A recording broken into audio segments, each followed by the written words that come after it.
Joining us now is Martin family and now Brown family attorney Benjamin Crump. Mr. Crump, it's good to have you on the program again. Michael Brown's mom said earlier today that, quote, justice will bring peace to Ferguson. What is justice in their eyes?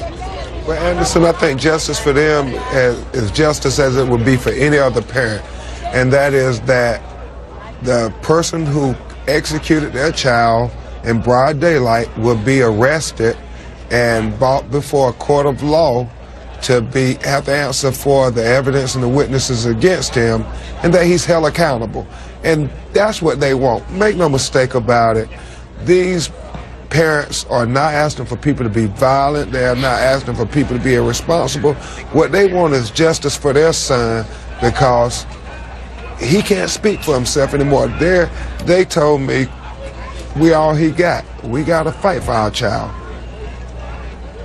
We talked about the results of the independent autopsy, which you had performed by Michael Bodden yesterday. We now know that the federal government's autopsy has been finished.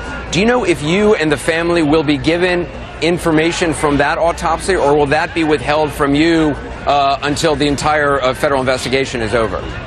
Anderson, I think that the federal autopsy may not be disclosed to us, but we have every expectation that the autopsy presented by the St. Louis medical examiner should be given to us, as well as all the other parts of the police report.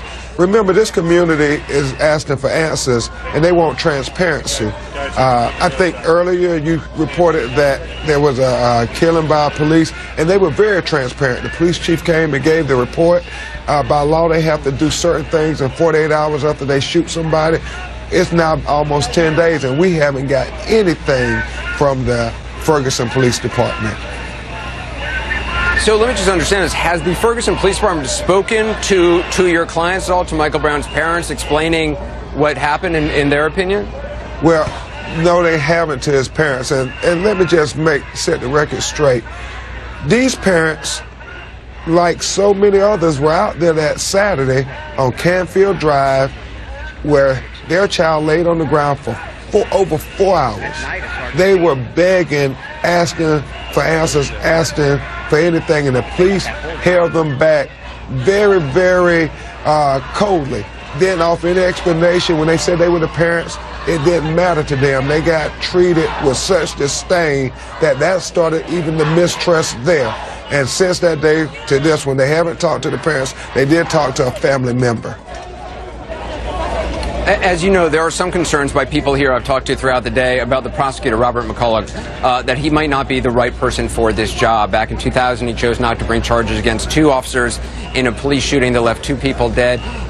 Do you have confidence in him as a prosecutor? Well, Anderson, we want to make sure the system works indiscriminately of individuals. I think the process of having to send this matter to a grand jury is problematic.